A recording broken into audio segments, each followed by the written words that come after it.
Hello from Merseyside and the British Triathlon Championships Liverpool 2013.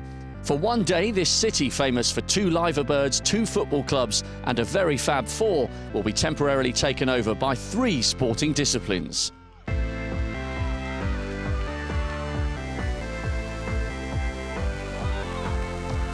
This national event is a celebration of what an all-encompassing sport triathlon really is. The main principle is pretty straightforward. Everybody can have a go and anyone can make an impact, be they a first-timer or an old hand. This weekend we'll see the best of British among para-triathletes, age groupers and elites. Liverpool is a city of iconic views as well as great music and culture, and today's course couldn't be better for spectators. They'll be able to get up close and personal with the elite action for this latest instalment of the British Triathlon Super Series.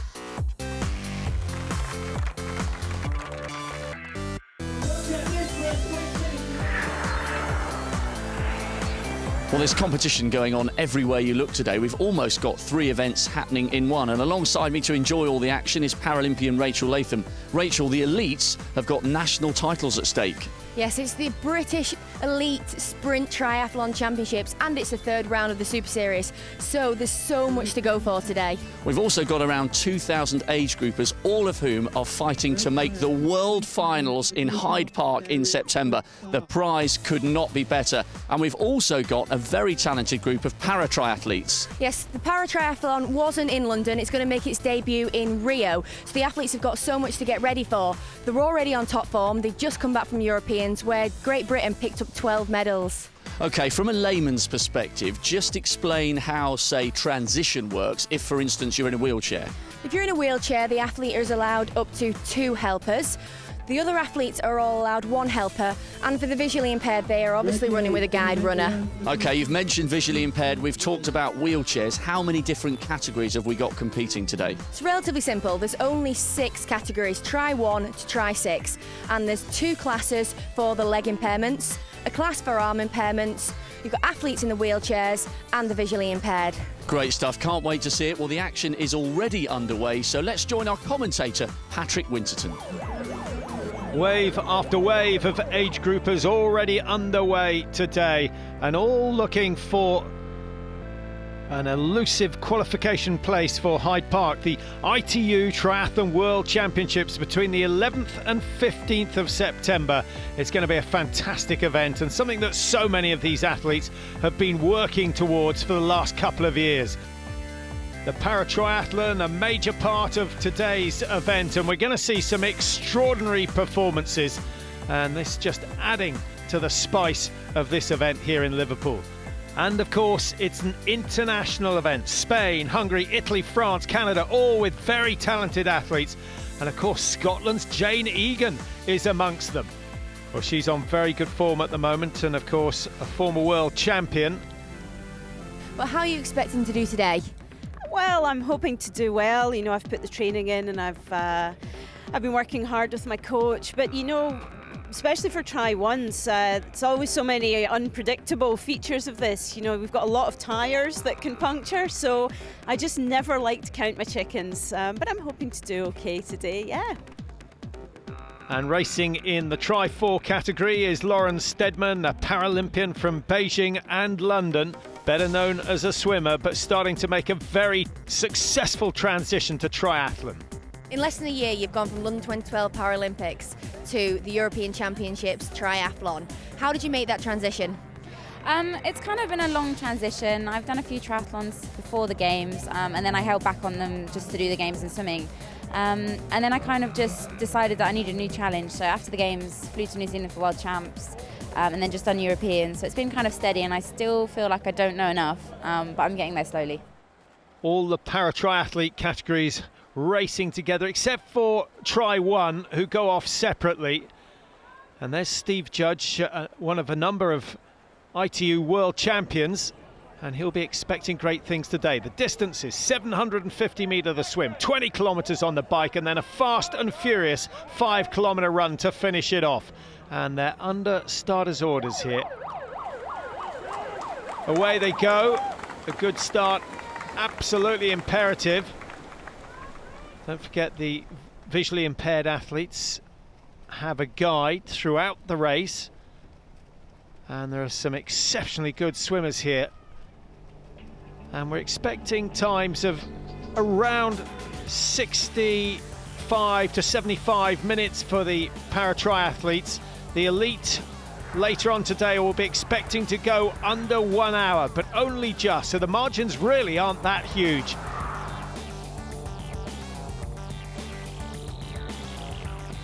And the age groupers, of course, racing over the Olympic distance today.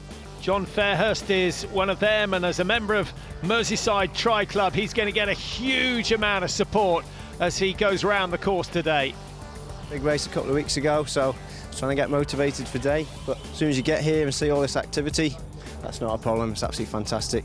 Great conditions, really looking forward to it. There's going to be a very good standard here with the Worlds in London. It's kind of brought everyone out of the woodwork, so everybody's trying to get to these home World Championships, so it's going to be hard. Gary Walker's the national sprint champion, but he'll be desperate to finish in the top 7 of this Olympic distance race to guarantee his qualification for Hyde Park. It's a fast-moving sport. I mean, I've only been playing the game for 3 years now. Believe it or not, before 3 years ago, I was 16.5 stone. Completely changed my life around. Smoked 30 cigarettes a day, liked to drink, and got myself into triathlon. As a kid, I used to race, running, swimming, and cycling individually. So, the natural thing for me was to come back in and start doing some triathlon. The beauty about triathlon is that you don't have to be an elite to wear the GB vest. And the nicest thing is pulling on that GB vest as well when you're racing. It's just a completely different feeling. The chance of representing their country is a massive motivation.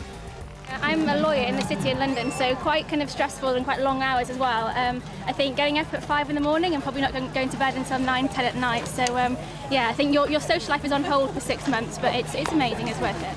So many of these athletes have been travelling the globe for years, competing in age group competitions. I've raced around the world for the last 15 years, but I think this is going to be the hardest ever to qualify. I've been to Australia, New Zealand, Hawaii, Hamburg, Lausanne, and a few others I can't remember. But would London be the moment to top them all? London would be absolutely incredible, yeah, with loads of family support there, and yeah, it would just be absolutely the best. The para-triathletes making their way out of the water after the swim, and some remarkable times. Eleni Papadopoulos has recorded 10:15, Craig McNeil 10:16. Transitions are so important that they're often seen as the fourth discipline. Top able-bodied athletes can ride their bikes, take off their helmets and put on their running shoes in less than 8 seconds. But for the para-athletes, it can be a little bit more difficult. They are allowed assistance, but being an athlete is about you. And when you've got to put your trust in somebody else to help you achieve, it can all get a little bit tense. Giovanni Sasso.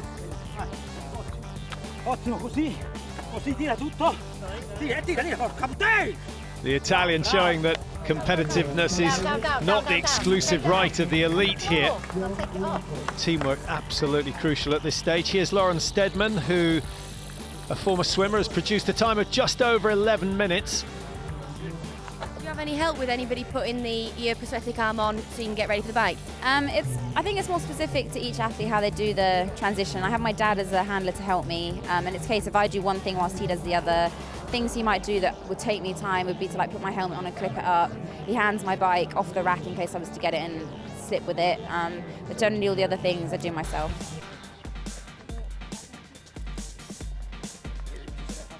Jenny Manners coming in, guiding Charlotte Ellis. And don't forget that Jenny Manners is going to be racing in the elite competition later on. And she's one of 3 able-bodied athletes supported by British Triathlon as a result of her work as a guide, and she'll be getting a good workout before her own race this afternoon. It's going to be very interesting to see what she's got left in the tank. Ahmed Asif just leaving, a member of Leicester Tri Club, and away goes Charlotte Ellis, the Tri-6 world champion from 2010 and 2011, titles she won in Budapest and Beijing.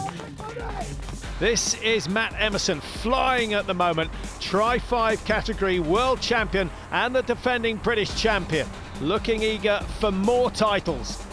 Even though I won last year, and to try and defend my title this year, I'm just coming here with an open mind, really. and fingers crossed it comes out all right. You not put the pressure on yourself being the British champion? Yeah, but I do thrive from pressure. Well, I think most of the athletes here responding to the occasion. Lauren Steadman certainly has started well. She's had to work out exactly how to overcome her disability to cope with the new sport. As a swimmer, you don't really go on the bike, and obviously the balancing, going around corners, getting onto it. So for me, it's just been learning how to use my prosthetic the right way. But so I seem to have got a bit better, so hopefully it'll continue to get better. Here's Phil Hogg, who's certainly going to be one of the big British hopes in Rio in 2016, supported by his wife and family today. I've been wheelchair racing for about 4 seasons now, and I was anxious to, further myself and more challenges and better challenges. I come from marathons and half marathons and stuff, which I'm quite good at, to be fair. But I just wanted a challenge, and I kind of swim pretty all right, and my bike's not great, but I'm working on that. So it was more of a challenge, really. Rio is a really big driving force behind my training now. It's something that in my heart and my mind, I'm there now, I'm thinking about it all the time. It might seem a long way away, but it's really massive for me. Phil Hogg won't be the only one thinking about the Olympic Games. There's so much at stake here today. So hopes of London for some, dreams of Rio for others. Meanwhile, the elites are gearing up for their quest for the national titles. Join us after the break as the sprint distance action begins here in Liverpool.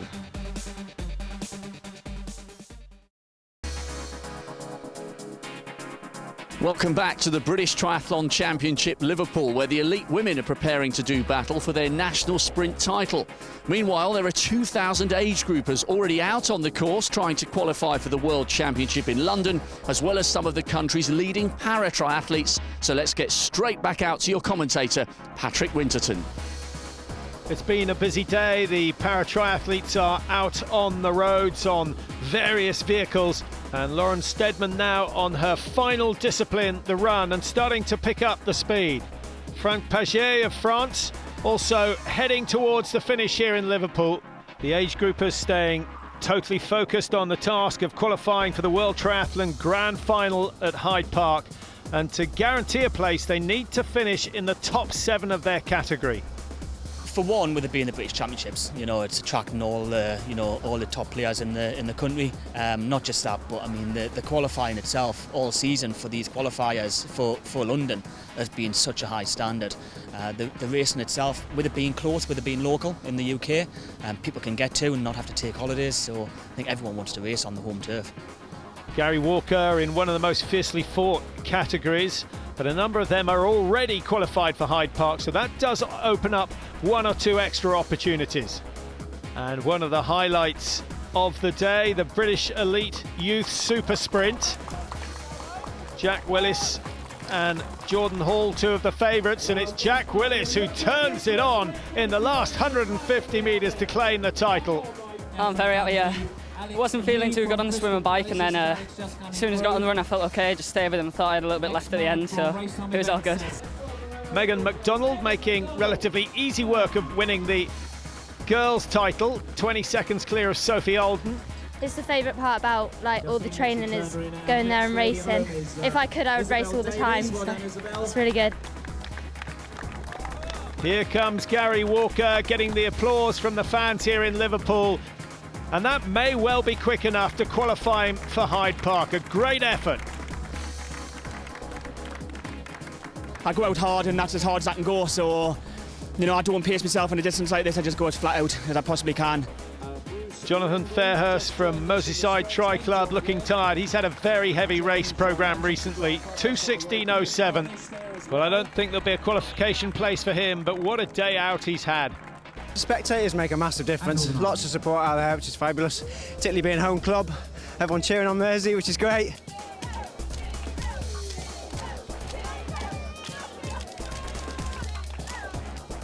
And here comes Phil Hogg from Tri-1 category, and he is certainly going to take the top prize. A fantastic run, just over 1 hour and 7 minutes at the moment, and he's not got far to go. Very, very powerful. And he hasn't let this pace go at any stage. A across the line, 1:07.49. What a race. We've got another title to add to your success. How happy are you with that? I'm pretty, kind of amazing really, good result. I think my face says it all, to be fair, so yeah, I'm good. I've got another one in the bag, so yeah. And I've just seen your support you've got from your friends and family. How much does that mean to you? You know, it's not all about me really. Family and friends are massive, and kind of I'm just the pinnacle, and I've got all these guys behind me that are helping me. You know, my wife Sarah, my mum and dad. Thanks guys. You know, you got, without them guys, my life would be a lot tougher. So you know, the support from them is imperative. And in the women's Tri-1 category, it's Jane Egan, as expected, coming home to claim the title.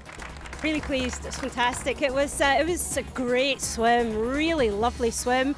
And the bike was a bit tougher than I thought, and there's a bit of a headwind on the way out, and those little inclines at the turns just make it that wee bit tougher. But yeah, it was fab, I really enjoyed it. Well, I don't think she'll be on her own. A fantastic performance by all the para-triathletes here. And here comes Charlotte Ellis, guided by Jenny Manners, who races later this afternoon. And here you see all the para-triathlon winners. Hogg, Sato, Judge, brilliant performances all round from them. Nice to see the Hungarian Balak getting in on top of the podium. And what a performance by Lauren Steadman in Tri-4 for the women, 1:14.44. She really is getting better and better.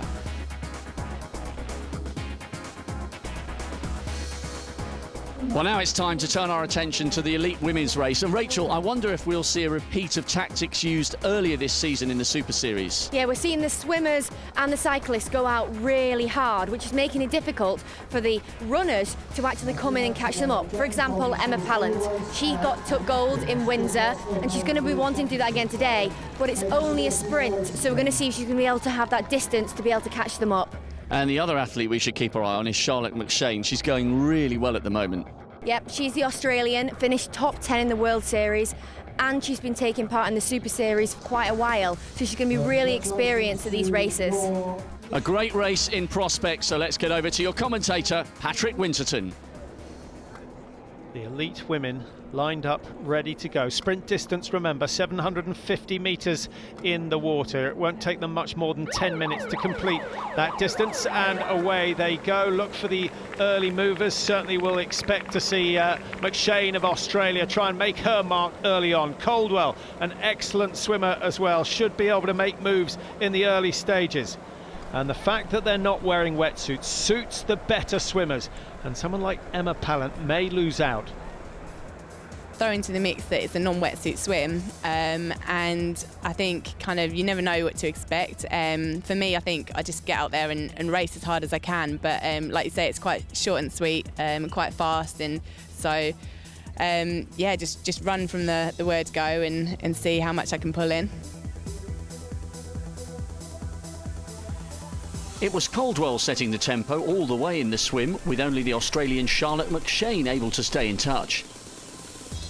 I did my first Super Series race back in 2010 in Strathclyde Park in Scotland, and since then we've been asked to come back and do the races every year. So, you know, they're just such well organised events. The competition's always great, and they're always in really nice locations, so they're just great opportunity to come over here. Hannah Druitt had dominated the first discipline at the previous round of the Super Series in Windsor, but she was down in third here in Liverpool. Emma Pallant was even further off the pace, and there was massive work to be done if she was going to stand a chance of a second win in the series. Her chase would begin for real in Transition 1, where we rejoin commentary with Patrick. What a swim from Sophie Caldwell. She's fought hard to keep McShane at bay, and she's going to be first into the transition area. Here she goes. The swim is completed, all 750 metres. Now she has to focus on the transition and, of course, the 20-kilometre bike ride. Well, she's not holding back. She's opened up a gap of 5.5, 6 seconds on McShane, with some slick drills just getting out of the water. And how important is that going to be later on today? So Caldwell perhaps a surprise winner, many expecting Hannah Druitt to win the swim after her previous performances in the Super Series. McShane, a slight figure, brilliant swimmer. She's good on the bike, but she's even better when it comes to the final stage, the run. So McShane is going to remain a danger throughout. on with the helmet. And away she goes. That's pretty positive stuff from Caldwell. Certainly not intimidated by the presence of the Australian McShane. But McShane's drill's silky smooth. Here comes Druitt, third out of the water on this occasion. A couple of valuable seconds thrown away.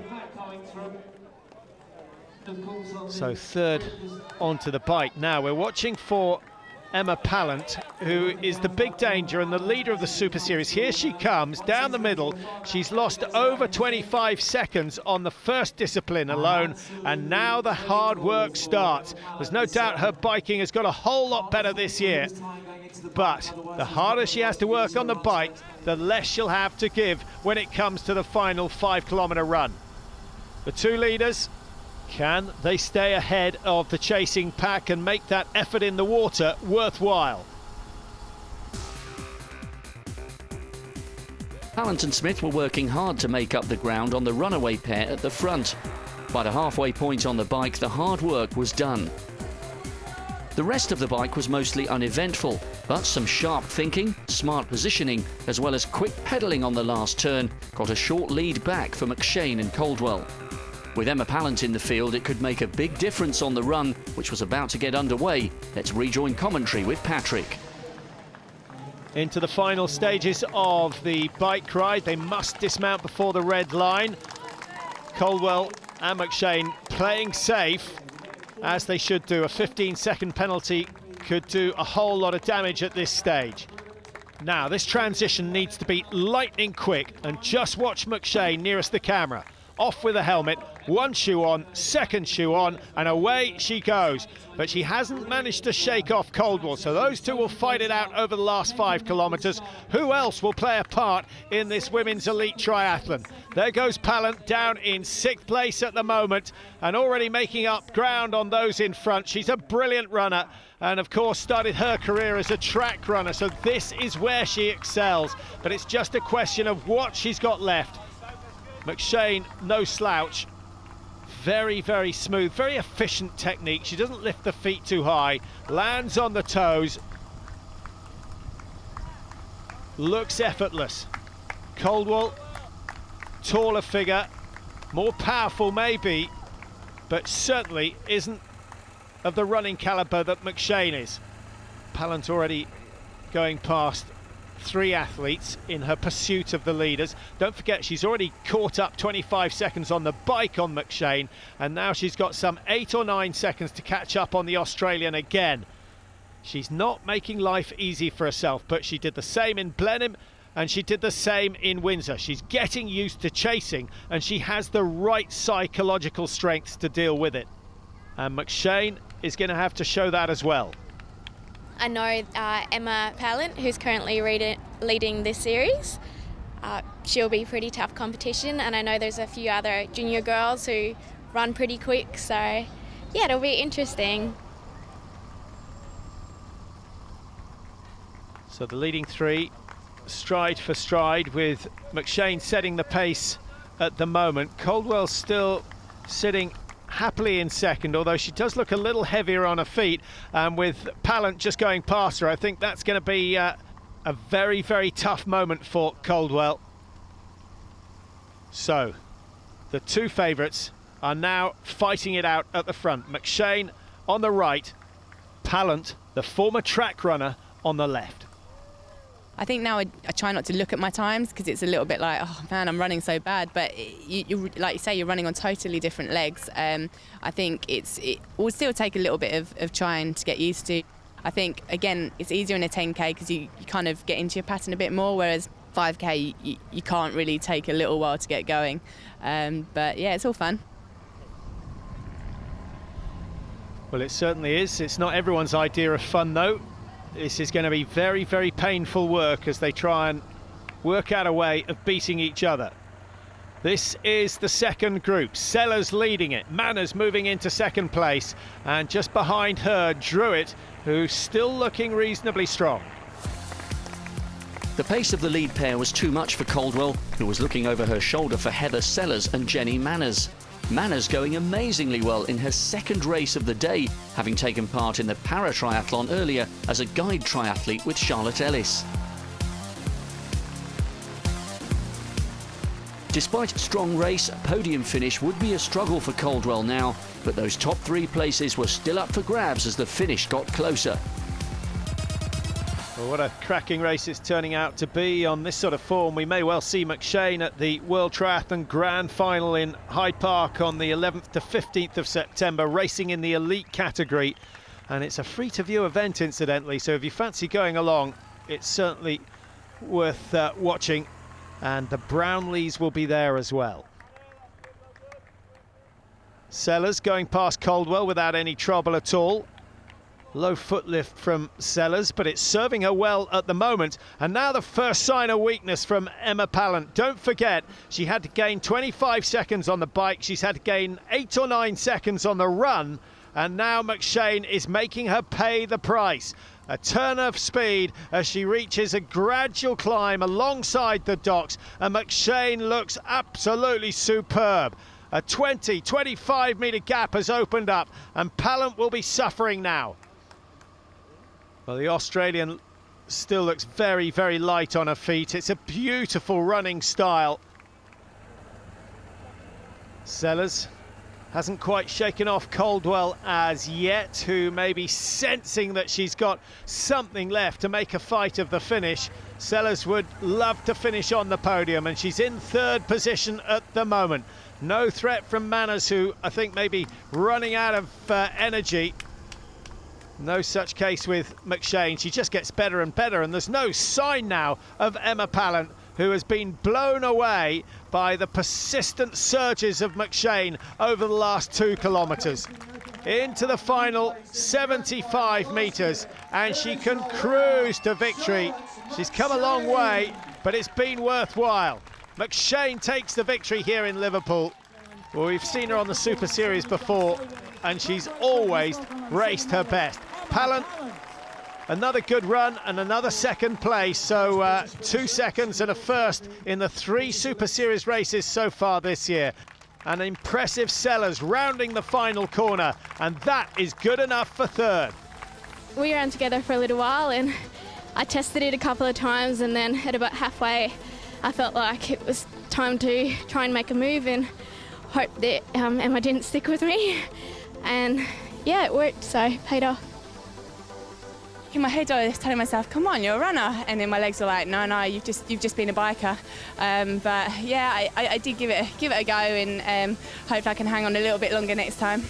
Well, no mean feat coming 2nd anyway, but you've won the British sprint title because obviously she's Australian, so it's yet another little addition to your ever-growing triathlon mantelpiece. Yeah, it's not bad for a first year. I think hopefully my coach Michelle Dillon will be pleased with that, and it's nice to have sort of my family out supporting today. Well, let's have a look at the results. McShane, of course, on top, 1:03.20 the winning time. Pallant, Sellers completing the podium. Caldwell in 4, and Jenny Manners, who raced, remember, in the paratriathlon as well, in 5th place. So Charlotte McShane taking the elite women's title in fine style, and 1 or 2 of her compatriots will fancy making it a green and gold double in the men's race. Join us after the break for another instalment of Dockside Drama.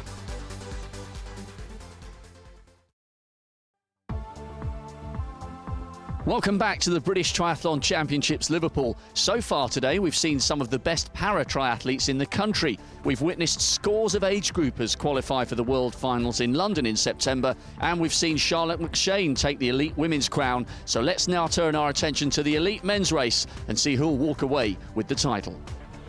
Well, there's a whole host of British talent on show today. Davey, Lewis, Burton, all hoping to get a taste of the podium, but they'll have some stiff competition from Australia because Aaron Royal, who won in Canary Wharf last year, is back in action again.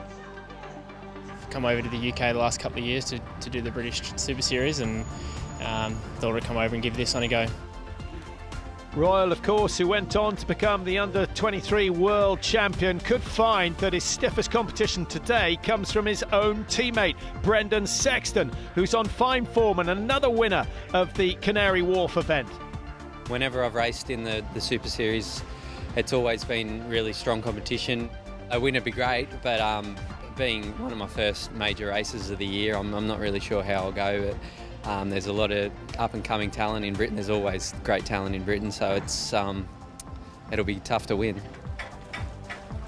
One of the Brits that could make it difficult for the Australians has had a few difficulties himself in getting to the race venue. You've been a hard man to track down today. We're just in transition, 15 minutes to go. There's no bike. We think, oh, Harry's not taking part. What's going on? I always seem to have a story for you. I ended up in the AA van on the way over, so it's a little bit of a rush job. So no time for a proper warm-up? No, the issue is that if you're late for the briefing, you end up last onto the pontoon, so I've got a bit of a job to try and get round and get into the front group. Well, he's certainly a man who swims fast enough to do that. We'll watch his progress as we go along. We should be able to pick him out. He swims with a very straight, upright left arm. So the distance is exactly the same as we saw in the paratriathlon, a 750-metre swim to start it off, and a good start essential.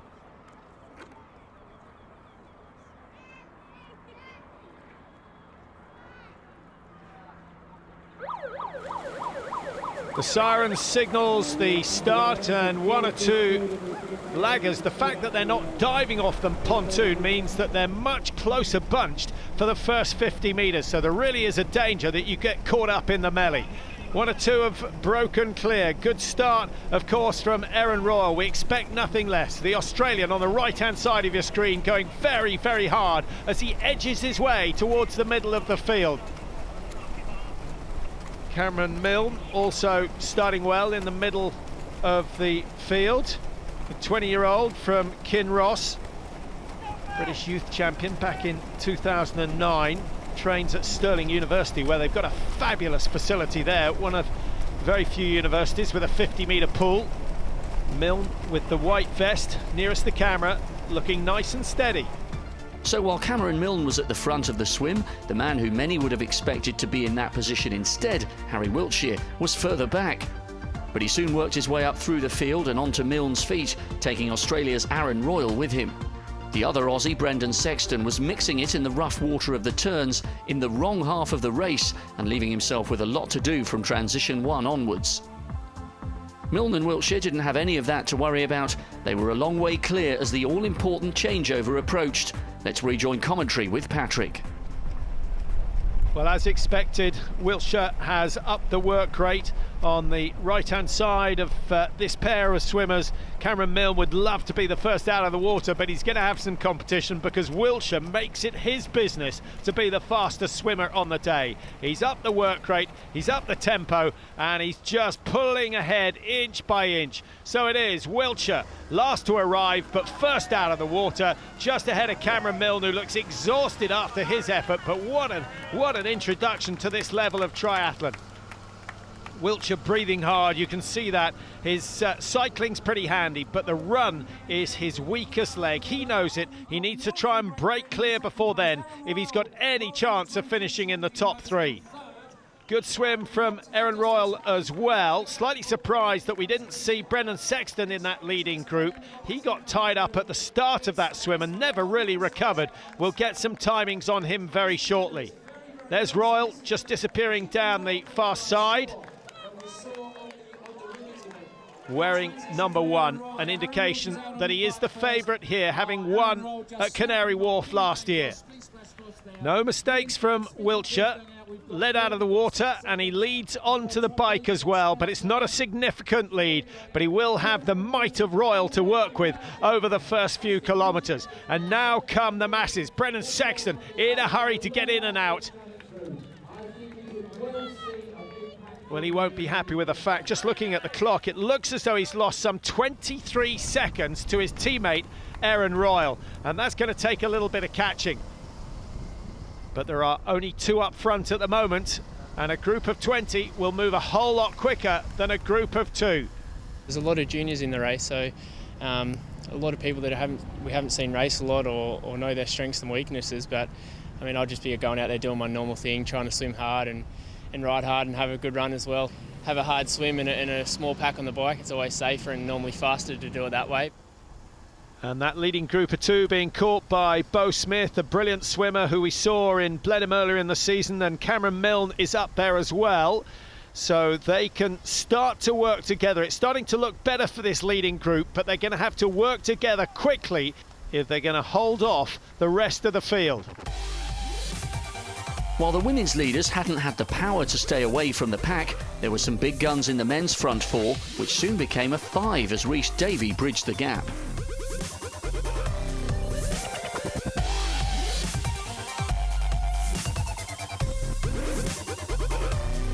But the pace in that lead quintet was brutal, and it would be tough to stay on the back of it. Let's rejoin commentary.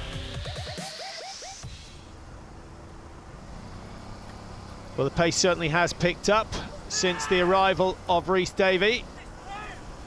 And it's Davey calling the shots here, trying to get everyone to do their fair share of work, because he knows that if they're going to hold off the likes of Sexton, who's in that big group behind, these four have got to give it 100% for the full 20 kilometres. If they don't, they'll get caught. Well, already the pace is starting to hurt a few. Bo Smith starting to drop away. Harry Wiltshire also struggling now, the man who was first out of the water. Although Wiltshire just getting a second wind, closing the gap a little. Royal in the green loves these situations. Well, I guess I'm in it to try and win it. But my training partner Brendan Sexton is starting to come into some good form at the moment, and I'm sure there's a lot of motivated young British athletes vying for the British Championships. So here's the chase group with Davis and Sheldon. Atkins is in there as well. Russell White of Ireland looking strong in the green, bright green lycra suit. A series of chase groups behind that leading group. That's the lead group of 4. Bo Smith is the only one who's dropped out of that lead group as Wiltshire recovered. This is Morgan Davis, a junior who looks to be performing well beyond his years. There really are so many talented juniors here. The future for British triathlon looks very, very bright indeed. High speed round the course here in Liverpool, and multiple laps, giving the athletes a chance to see exactly where they are and giving the crowd a chance to see the race unfold. As the race went on, the chase group of 5 weren't making any significant ground on the leaders and were soon swallowed up by the mass of 25 riders behind them, making a chase pack of 30 to hunt down the lead 4. Inevitably, the gap between the two groups was narrowing.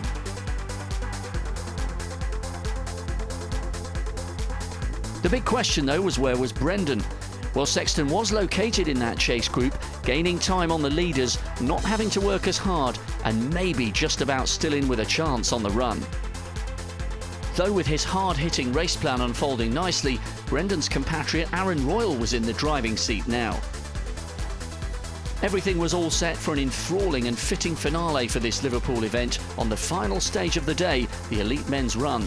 And with that foot race about to start, let's rejoin commentary. So around the final corner as they approach T2, the leading 4 cannot afford a mistake at this stage, and it needs to be a lightning quick transition to take the advantage that they've got, the slim advantage that they've got over that chasing group into the final phase. 5,000 metres of running. It will take not much more than 15 minutes, despite the fact that they've already been on the bike for 20 kilometres. And it's a brilliant transition from Davey. He did the same in T1 and gained time, and he's done the same here. Will it be significant? Royal gets away without losing time. In comes Sexton. Remember, he started the bike ride some 25 seconds down on the leaders. And away he goes, a good burst of speed from Sexton. He's certainly the quickest runner in that chase group at the moment, so he could draw a whole lot of athletes up towards the front.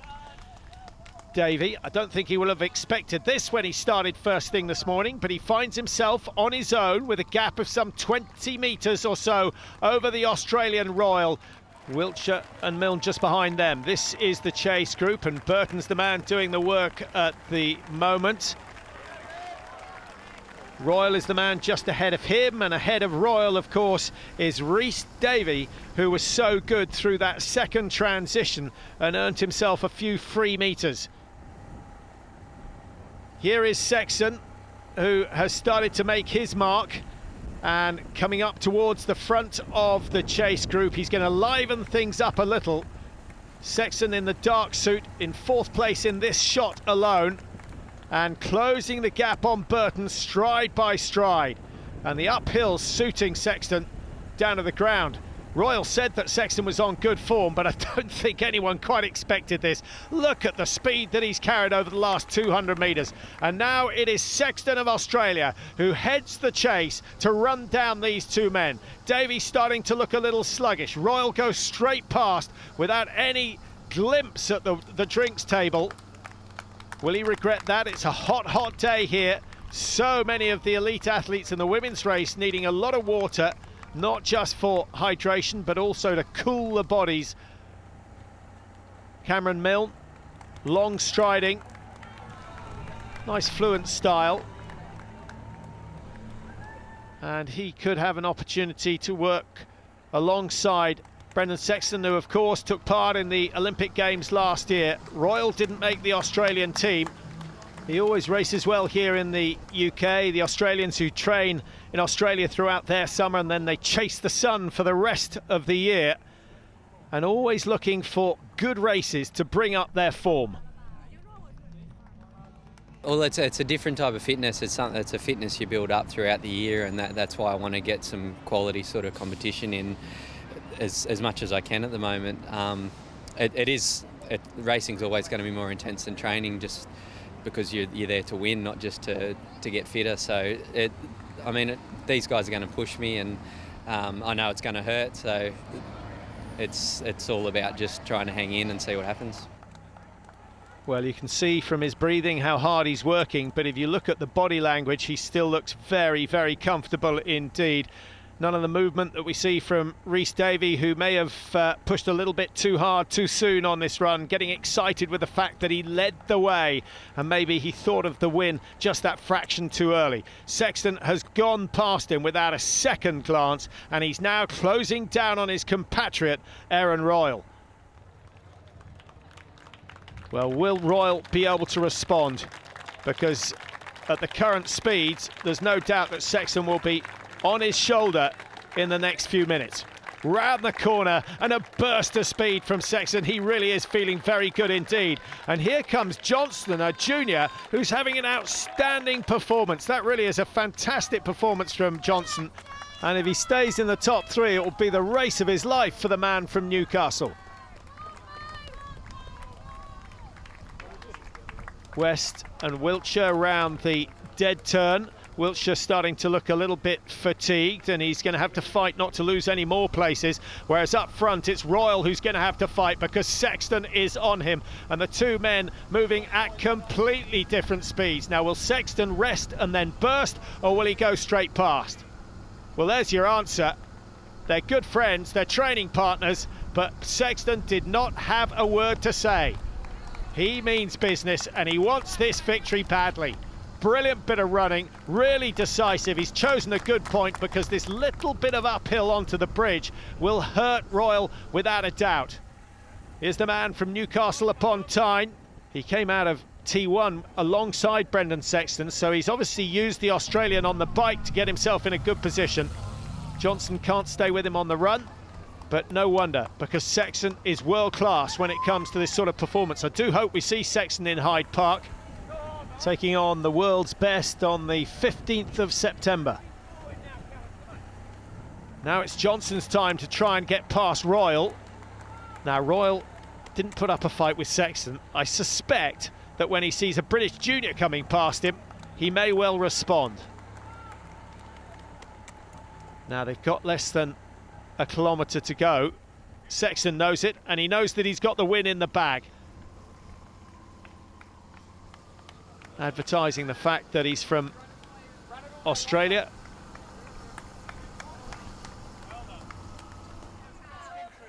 Now, this is what racing is all about. Perhaps not a good sign that Johnson's getting a couple of glances over that left shoulder just to see if there's any competition from behind. This, of course, the race for second place. It will certainly be Johnson's best result even if he does finish in third. But it's always nice to win a head-to-head in the closing stages, and Royal knows that as well. The Australian responds. They go past some of the tail-enders without any trouble at all. With each stride, the pace is getting that little bit faster, and the crowd getting into this one again. Another glance over the shoulder from Johnson as he comes into the 400-metre mark. Sexton's almost home and dry for Australia. It could be an Aussie 1-2. They certainly need some good news on the sporting front, and this may be it. Here comes Brendan Sexton, a brilliant performance. It wasn't his best ever swim. He came out of the water in a time of 9:40. He was 26 seconds down on the best, but he's made up for it with a brilliant finish. Now, will that finish be matched by Royal? He gets the inside line. Good tactics as they come towards the final corner now. And Royal's thought about this one. Johnson with 5 metres to make up, just 50 metres to do it. It's not going to happen. So Royal backs up Sexton's win. 1-2 for Australia. But it's a British junior who gets third place with a fine performance. Well done to him. Brendan, what a way to come through. Yeah, I certainly had to work for it. I got really bumped around in the swim, got out a bit further back than I would have hoped, so we had to work really hard for the whole 20k on the bike. But the boys worked superbly. Like, I think I was in the 4th group to begin with, and we just chewed up those front 2 groups, and we put a lot of time into the leaders, so that all the boys worked really hard, and that made it a lot easier for me come the run. I mean, I was hurting. I'm a little bit underdone at the moment, and I got to two and a half laps in on that bike, and I was really starting to fatigue a lot, so I couldn't push as hard, and I think the other guys started to get a little bit tired as well, and that's why I think they called us back a bit. Expectations coming in the race were just to be in the top 3 juniors, and yeah, and just it's unbelievable. Didn't expect it at all, but yeah, it's really pleased, really pleased. So a big day for Callum Johnson, certainly. Just 21 seconds off that winning time from Brendan Sexton. So he gets another success on British soil ahead of his teammate Royal. Sheldon Roberts in 4 and 5 today. Here are the standings in the Super Series. Tom Bishop, who won in Blenheim and won again in Windsor, didn't race today, but he still tops the table with 200 points, a lead of 48. Well, what a season it's been for Emma Pallant. 1 win, 2 second places now, and she leads with 280 points. She can only be caught by India Lee, and that, of course, providing India Lee wins the final event in London. Well, 2 great elite races to round off a brilliant day of action. The Australian golden couple, Brendan Sexton and Charlotte McShane, taking the honours in fine style. But Rachel, today isn't just about the 2 elite races. No, we saw the para-athletes get their time to shine and continue their success from Europeans last month. And what about the age groupers? Brilliant stuff. Oh, they were superb. A lot of them were able to pull through and get their qualifying times for the World Series in Hyde Park in September. That will certainly be absolutely superb, as will the 4th and final round of the British Triathlon Super Series. That's coming up in London. But in the meantime, from everybody here in Merseyside, bye-bye for now.